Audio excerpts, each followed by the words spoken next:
যার নাম নিয়ে আমি বসে আছি সে কিন্তু প্রত্যেকটা পদক্ষেপ সে কিন্তু দেখছে। এবং সেখানে যা যা বিপদ, যা যা আপদ, যা যা ভালো, যা যা মন্দ, সব কিছু সে হেল্প করছে বা যা কিছু করে। তাহলে আমাদের কাজ হচ্ছে শুধু তৎপরায়ণতা, তার নাম ইতি, তার নাম গুণগান কীর্তন, আর ব্যাস এইটুকু। আমাদের একেবারে নিরন্তর নির্লিপ্ত নিরাসক্ত কর্তব্য কর্ম, নির্লিপ্ত নিরাসক্ত কর্তব্য কর্ম, ভগবত নাম আর তৎপরায়ণ, এইটুকু। এই যে আমরা নামটা করছি না, নাম তো করছি, নাম করতে করতে বলে ভাই কি করবো, এই যখন এই শাড়ি টাড়ি নিগড়োচ্ছি বা দিচ্ছি, এটা নাম ধরে তো তখন সবসময় নামটা করতে পারি, এরকম বলা হয়। তার মানে তখন বললো তার মানে কি তোমার নামের অভ্যাস এখনো পর্যন্ত তৈরি হয়। যদি নামের অভ্যাস হয়ে যায় তখন শ্বাসের সঙ্গে নামের একটা অ্যাডজাস্টমেন্ট হবে। যেহেতু আমরা হাঁপাচ্ছি যখন, তখনও শ্বাস নিচ্ছি, ছুটতে ছুটতে গিয়ে যখন হাঁপাচ্ছি, যে হাঁপাচ্ছি মানে কি, ওটাকে বলা হয় অ্যালকোহলিক ফার্মেন্টেশন। হ্যাঁ, এটাকে বাংলায় বলে অবাত শ্বসন। অবাত শ্বসন, অবাত শ্বসন মানে রেসপিরেশন, শ্বসন মানে শ্বসনকে ইংরেজিতে বলে রেসপিরেশন, কিন্তু অবাত শ্বসন মানে কি এয়ারলেস রেসপিরেশন। আমি যত এয়ার আমার এক্ষুনি ট্রান্সমিশন হওয়ার দরকার ছিল, যতটা অক্সিজেন আমার ইনহেল করার দরকার ছিল, আমি ততটা অক্সিজেন ছুটছি, তো ট্রেনটা ধরার জন্য ছুটছি। ধরো 5 মাত্রায় অক্সিজেন নেওয়ার দরকার, আমি নিচ্ছি 1 মাত্রা, আমার দরকার তো 5, তাহলে আমি 1 নিলে আমার কি অবস্থা হবে, অক্সিজেন আরো নেওয়ার চেষ্টা করছি। তো ওই যে হাঁপাচ্ছি, ওই হাঁপানোটা অন্য কিছু নয়, কিন্তু তখন কি আমি শ্বাস নিচ্ছি না নিচ্ছি না? যতই হাঁপাই মানে এক্ষুনি মরে যাবো বোধহয়, এক্ষুনি প্রাণটা বেরিয়ে যাবে, যখন এক্ষুনি প্রাণটা বেরিয়ে যাবে তখন আমি শ্বাস নিচ্ছি না নিচ্ছি না। তার মানে সেই সময় যদি শ্বাসের সঙ্গে আমার নামটা অ্যাডজাস্ট থাকে, তো ওই জন্য মা মা করছে না রাধা, মানে হাতটা কোমর থেকে উঠতে গিয়ে আমরা করি মা বাবা, পারি না, সবসময় একটা রাধা কৃষ্ণ যাই বলি আর কি, শ্রী দুর্গা, সেটাই বেরোচ্ছে, অন্য কোনো কিছু বেরোচ্ছে। এটাই হলো শ্বাস প্রশ্বাসের সাথে ইষ্ট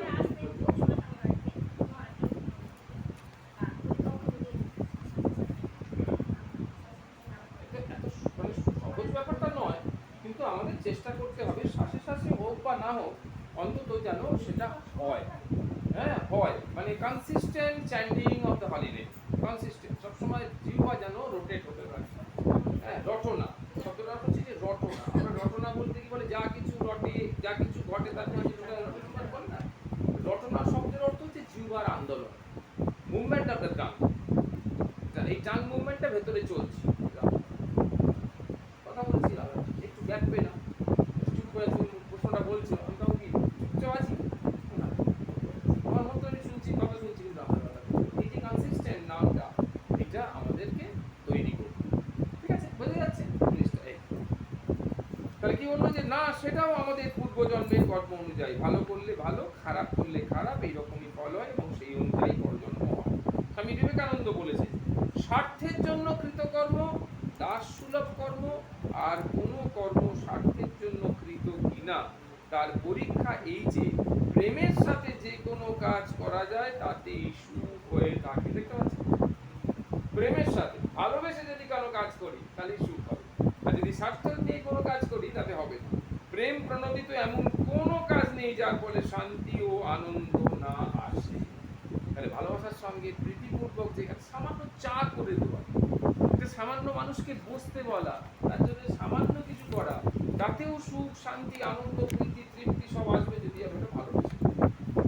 যদি ভালোবেসে না করি তাহলে অতি ছোট কাজ, এটাও আমার কাছে একটা বিরাট বিরক্তি উৎপাদন।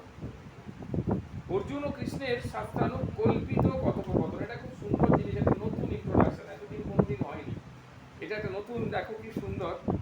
মানে ভগবান আর অর্জুন, এটা দুজন যেন কথা বলছে। হ্যাঁ, সেই কথাগুলোটা এটা তৈরি করা, গীতার উপর থেকে তৈরি করা। দেখো, একদিন অর্জুন শ্রীকৃষ্ণকে জিজ্ঞাসা করলেন, প্রভু মানুষ কেন অকারণে আমায় কষ্ট দেন? আমাদের প্রশ্ন, ঠিক আছে? কৃষ্ণ সঙ্গে সঙ্গে মৃদু হেসে কি বললেন, অর্জুন, প্রতিটি অশ্রুবিন্দুর কারণ দেখা যায় না, কিন্তু প্রতিটি দুঃখের বীজ কর্মের মধ্যে নিহিত থাকে। কেন দুঃখ পাচ্ছ? প্রতিটা দুঃখের বীজ, বুঝতে পারছো? প্রত্যেকটা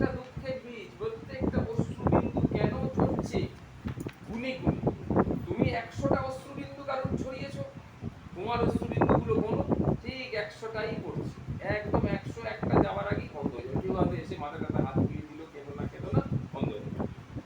মানে 101 হলো না, 100 পর্যন্ত গিয়ে স্টপ হলো। মেপে দেখি না, কিন্তু ঘটনাটা এই, ওখানে গিয়ে স্টপ হতে হবে, কারণ আমি 100টা ধরিয়েছি, আমার 100টা যেই ধরে গেল অ্যাডজাস্ট হবে, তুলা যন্ত্রটা সমান হবে।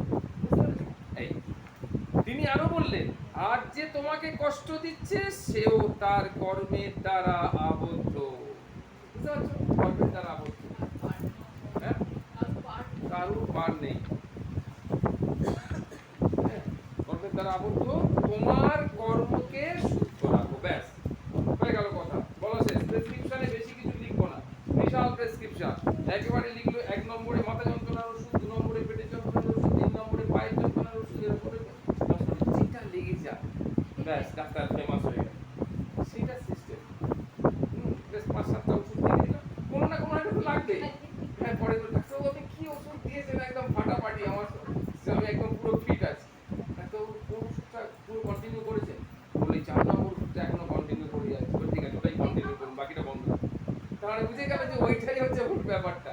এরকম সিস্টেম আর, হ্যাঁ, কিন্তু আনপ্রেডিক্টেবল, একটা আনপ্রেডিক্টেবল ডায়াগনোসিস, সেটা কিন্তু প্রেডিক্টেবল হয়ে ও ধরে নিতে পারে। ঠিক আছে, সেই রকম ভাবে ভগবান একদম এক কথায় বলে দিলেন, কর্মটা সত্য না, ব্যাস তাহলেই হবে। অর্জুনের চোখ জলে ভরে গেল। কৃষ্ণ বললেন, সত্যি কথা হলো কর্ম কখনো চুপ থাকে না, তা হয়তো ধীর, কিন্তু ন্যায় বিচার অবশ্যই অবশ্যই ধীর, ভেরি স্লোলি বাট সাফ, স্লো বাট সাফ, এটা কিন্তু মনে রাখতে হবে। স্লো, ধীরে ধীরে হয়তো আসছে, কিন্তু আসছে মানে কি, বিঘ্ন গতি। একথা শুনে অর্জুনের মন শান্ত হলো এবং নিশ্চিত হলেন যে ঈশ্বর তার প্রতিটি কাজ দেখছে। এই যে একটা কাল্পনিক সংলাপ, আমাদের বাংলাতে হাই সেকেন্ডারি দিতাম, একটা গ্রামাটিক্যাল অ্যাপ্রোচ ছিল কাল্পনিক সংলাপ রচনা করা। তো এইরকম কাল্পনিক সংলাপ আমরা প্রচুর রচনা করেছি বাংলা সাহিত্যে, প্রচুর। যাই হোক, সেখানে কাল্পনিক সংলাপ মানে কিন্তু তার একটা বেস আছে, থিওরিটিক্যাল বেস, সেটা হচ্ছে গীতা। গীতাতে যে তত্ত্বটা রয়েছে সেটাই এখানে তুলে ধরা হয়েছে। কিন্তু সেই তত্ত্বের মধ্যে কি বলছে, যে অর্জুনের মনটা শান্ত হলো এবং নিশ্চিত হলেন। কি নিশ্চিত হলেন? আমরা এখান থেকে কি শিক্ষাটা পেলাম? যে আমার প্রতিটি কাজ ঈশ্বর দেখছে। সীতারাম দাস বলছেন যে একটাও ডাক বিফলে যাবে, একটাও ডাক, তুমি মনে করছো যে আমি দেখবো না, এত ডাকি, বলি না আমরা, এত ডাকি, বলছি যে একটাও ডাক বিফলে যাবে না, সব ডাক তার জন্যে পৌঁছচ্ছে, সময় এলেই সেই ডাকের জবাব তিনি দেবেন। ঠাকুর সীতারাম দাস বলছে, তুমি যে সংকল্পই গ্রহণ করো কিংবা যে কথাই বলো, তার রক্ষা করবার এবং তার পক্ষে দৃঢ়ভাবে অবিচল থাকার চেষ্টা করবে। এই বুঝতে পারছো? যা কথা দেবে, যা বলবে, সেটাকে দৃঢ়ভাবে ধরে রাখার চেষ্টা করবে। আমরা খুব ক্যাজুয়াল, মানে কালকে 9টার ট্রেনটা ধরবো বলে এলাম, এবার যে আমার জন্য অপেক্ষা করছি, কি আছে, ভালো করে রুটি খাই, ঘুম থেকে পরে উঠি, সব করে দিলাম, 9:24 ব্যাপার, পরের ট্রেনটায় যাবো, হেলে দুলে গিয়ে 9:24 ধরলাম। কি ওরাই সে বলিস না, কি অবস্থা, সবে বেরোতে যাবো, জামা কাপড় পরে আবার পটি পেয়ে গেল, কিন্তু আদৌ পটি পাই, এরকম ভাবেই হয়েছে। তো এইটা কিন্তু ওখানে নোটেড হয়ে গেছে। এই যে ট্রু কনফেশন, আমি যে কমিটমেন্ট করেছিলাম, হ্যাঁ, সেই কমিটমেন্টটা কিন্তু আমি রাখতে পারলাম, এটা আমাদের গুরুদেব খুব বলতেন। ওই যে কথাটা বললাম তোমাকে, আমাদের সর্বোচ্চ ক্ষমতা প্রয়োগ করতে হবে। বুঝতে পেরেছো? প্রকৃতি কিন্তু আমাদের বশে নেই, কিন্তু আমাদের সর্বোচ্চ ক্ষমতা প্রয়োগ করতে হবে। যেমন 9:50 ট্রেন, আমাকে আগামী চেষ্টা করতে হবে যে আমি যেন এখান থেকে 9:30 বেরোতে পারি, কারণ আমাকে ওখানে পৌঁছতে হবে। অটো আমি গেলেই পাবো না, এবং সেই অটোটা অনেক জ্যাম পেরিয়ে তবে ওখানে যাবো। আমি যদি মনে করি যে না, আমি 9:45 বেরিয়ে 9:50 ট্রেনটা ধরবো, সেটা কিন্তু ঠিক হবে না। সেটা কি অনিচ্ছাকৃত বলে আমি কিন্তু 9:45 বেরিয়েছিলাম, ওই দেখো অটো পেলাম না বলে, ওখানে জ্যাম হলো বলে, সেটা কি আমি এগুলো জানতাম তো, এইরকম একটা ব্যাপার আছে। আর এর পরেও যেটা অনিচ্ছাকৃত, সেটা ভগবান দেখছে, এবং সেই যে রেজাল্টটা, সেটা কিন্তু অবশ্যই একটা বিশ্বরূপ, সেটা কিন্তু দেখে নিতে হবে। যেটা আমি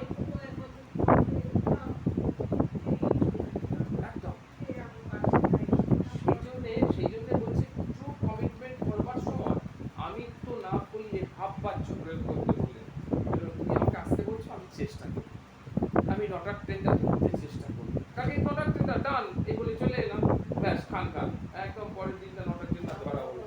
তাহলে সেই জন্য ওই রকম ট্রু কমিটমেন্টের কোনো প্রয়োজন নেই, 9টার ট্রেনটা ধরার চেষ্টা করি, প্রভুর কৃপায় ধরার চেষ্টা করি। এই যে প্রভুর কৃপায় ধরার চেষ্টা করবো বলে আমার সঙ্গে সঙ্গে প্রভু ছোটাছুটি করছে যাতে করে ও 9টার ট্রেনটা, কিন্তু আমি যখন বললাম আমি 9টার ট্রেনটা কালকে ধরছি রে, চলে আসি, প্রভু বললেন তুই ধরটা, তুই যখন ধরছি রে তখন তুই ধর, আমি শুয়ে থাকি, এইরকম একটা ব্যাপার। তুমি যখন বলো প্রভুর কৃপায় ধরার চেষ্টা করি, তখন প্রভুরও একটা দায়িত্ব পড়ে গেল, duty and responsibility to us, যে তার ভক্তের, তার ডিভোটিজের ট্রু কমিটমেন্টটাকে যাতে সে রক্ষা করতে, বুঝতে পারছো? এইরকম তো সবসময় একটা ভাব পাচ্ছি, কর্তৃপাচ্য নয়, কর্মপাচ্য নয়, ভাব পাচ্ছি, আমি চেষ্টা করবো, কালকে যাওয়ার চেষ্টা করবো।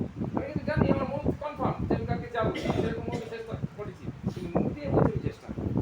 এই চেষ্টাটা মানে হচ্ছে ভগবান আমাকে সাহায্য করবেন, কৃপা করবেন, এইরকম। তাহলে কি বোঝা গেল?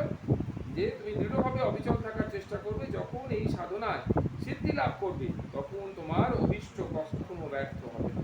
তুমি যা চিন্তা করবে তাই বাস্তবে পরিণত হবে, তোমার কোনো প্রয়াসই আর নিষ্ফল হবে না। দেখতে পাচ্ছেন, কোনো প্রয়াসই নিষ্ফল হবে না।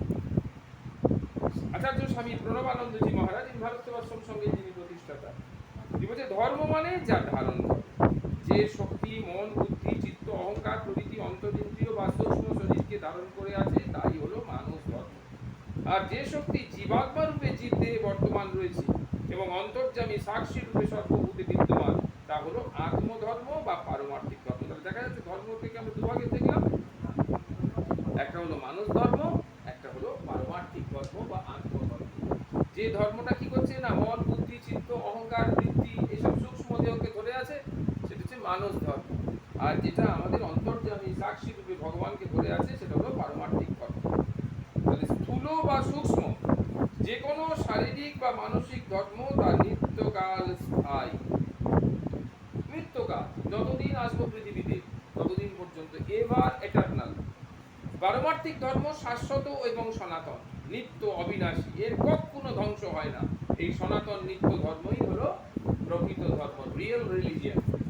এটাই ধর্ম, একদম সব সময় যতবার জন্মেছি ততবার ছিল, এখনো আছে, ভবিষ্যতে যতবার মানুষ হয়ে জন্মাবো ততবার থাকবে, এটাই হলো প্রকৃত। একবার শ্রী শ্রী আনন্দময়ী মাকে কি প্রশ্ন করা হলো, মা যখন যা করি তাই ভুল হয়ে যায়, কিভাবে পরিত্রাণ পাবো? যখন যা করি তাই ভুল হয়ে যায়, হ্যাঁ, তখন তাহলে কিভাবে পরিত্রাণ?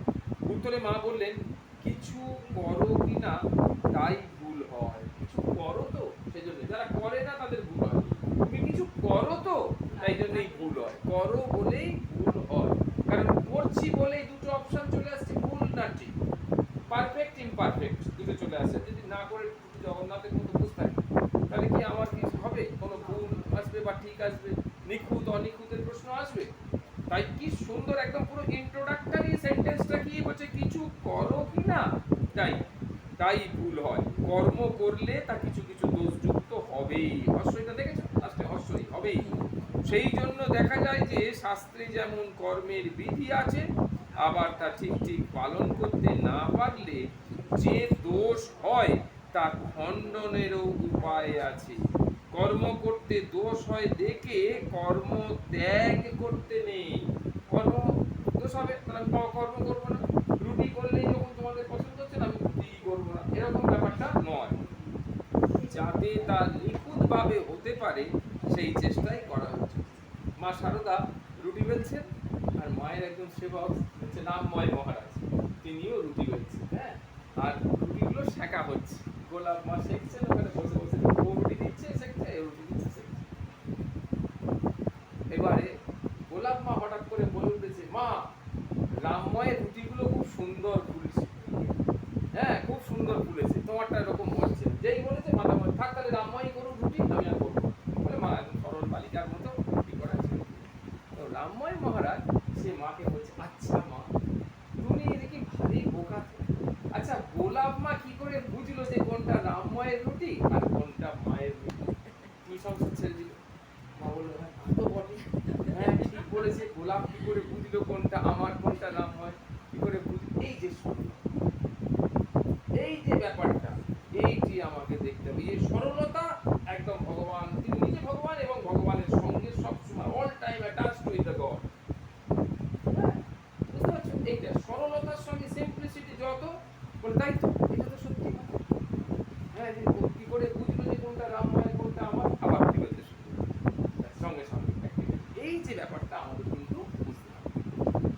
তাহলে এই সরলতাই হচ্ছে আমাদের জীবনের বৈশিষ্ট্য। তাই বলছেন কি যে ঠিক ঠিক পালন না করলে যে দোষ হয় তা খণ্ডনের উপায় আছে। কর্ম করতে দোষ থেকে কর্ম ত্যাগ করতে, যাতে তার নিখুঁতভাবে হতে পারে সেই চেষ্টাই করা উচিত। পূজা ইত্যাদি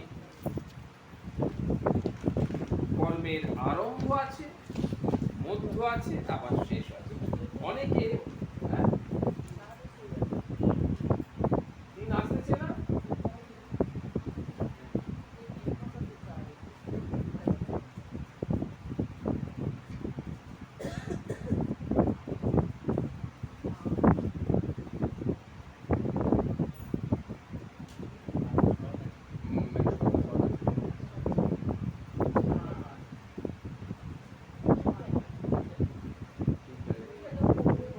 হ্যাঁ, কারণ তিনটে আমার কাছে ওই ডবল তিন চলে গেছিল বাড়ি। হ্যাঁ, দাও। না, না, ঠিক আছে, ওটা আমার কাছে দাও। তুমি একটু নোট করেছো? না, অন্য কোথাও না, ওটা সিঙ্গেল পৃষ্ঠা আছে। ওটা ঢোকাতে বলে গেছে বলে আমাকে এক্সট্রা দিয়ে দিয়েছিল, বললো এরা এক্সট্রা হয়ে গেছে ছাপানো। তাই আমি এখন ভাবছি যে এক্সট্রা ছাপানো তো হয়নি, এখানে যায়নি বলেই এক্সট্রা সাজানো গল্প। হ্যাঁ হ্যাঁ, বিনা পাই অনেকগুলো করে তো একসাথে। তাহলে কি বললো যে আদি আরম্ভ মধ্য শেষ আছে। অনেকে পূজা করতে গিয়ে পূজার ক্রম ঠিক রাখতে পারে না, এই জন্যে দোষ সত্য, কিন্তু সেই দোষ খালনের জন্য ব্যবস্থাও আছে। এর উদ্দেশ্য হলো লোকে যেন ভুল করেও ধীরে ধীরে দোষ শূন্য হয়ে পূজা করতে পারে। শেষে আমরা বলি না, মন্ত্রহীনম ক্রিয়াহীনম বিধিহীনম শ্রদ্ধাহীনম ভক্তিহীনম যৎপূজিতম ময়াধীন পরিপূর্ণম। সেগুলো পারি আবাহনম ন জানাম ন জানামি বিসর্জন পূজা ভাবম ন জানামি ক্ষমস্ব পরমেশ্বর। তুমি ক্ষমা করো, আমি জানি না এগুলো কিভাবে করতে হয়, কার পরে কোনটা করতে হয়, এগুলো সব জানি না। দোষ শূন্য হয়ে পূজা করতে হবে।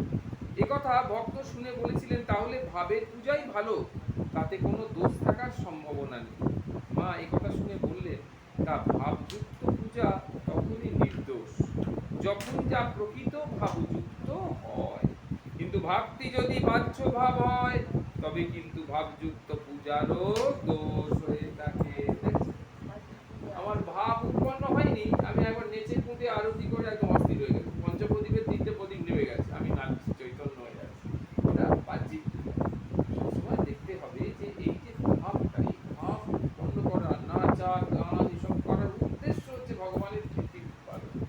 কিন্তু ভগবানের অসন্তুষ্টি বিধান এটা আমাদের উদ্দেশ্য নয়। এমন করে ভগবানকে জল ঢাললাম, এমন করে শুয়ে পড়লাম, কিন্তু ভগবান অসন্তুষ্ট হবে এই ভাবটা, সেই ভাবটা করে কখনো ভগবানের প্রীতি উৎপাদন করা যায় না, কখনো যায় না।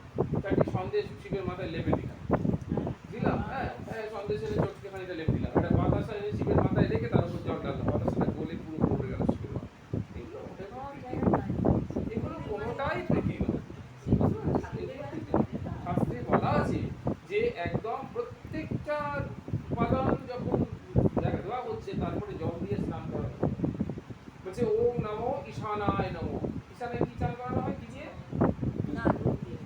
তাহলে দুধ দিয়ে চান করানোর পরে বলছে পশুপতয়ে নমো, এইগুলি জল দিয়ে। আমি খানিকটা দুধ ঢেলে দিলাম, তারপরে খানিকটা দই বের করে লেপে দিলাম, তারপরে খানিকটা ঘি লেপে দিলাম, তারপরে না, প্রত্যেকটা করার পর আমি একটু করে জল দিচ্ছি, যাতে করে বাবা ওর থেকে রিলিফ পাচ্ছে, ওই জায়গাটা থেকে রিলিফ হবে। তারপরে একটু ঘি মাখিয়ে দিলাম, হ্যাঁ, বামদেবায় নমো, তারপরে আবার পশুপতয়ে নমো, আবার সত্যজাতায় নমো, আবার পশুপতয়ে নমো। এই বলে তার মানে কি, ওইটা পরিষ্কার করা হচ্ছে, যে সবশেষে আমি জল দিয়ে পরিষ্কার করি। এই যে করছি এটা হলো প্রীতির ভাব। আর ওটা কি হলো যে বাহ্যিক ভাব। আমাকে বলেছে চলো 10 মিনিটের মধ্যে আমার কাজটা সেরে বাড়ি ফিরতে হবে, তার মধ্যে কিভাবে ঢেলে দিয়ে দিয়েছো, ওরকম ব্যাপারটা নয়।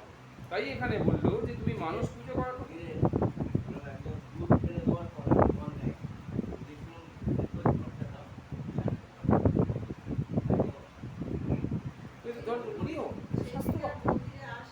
স্বাস্থ্য, এটা হলো শাস্ত্রের পথ।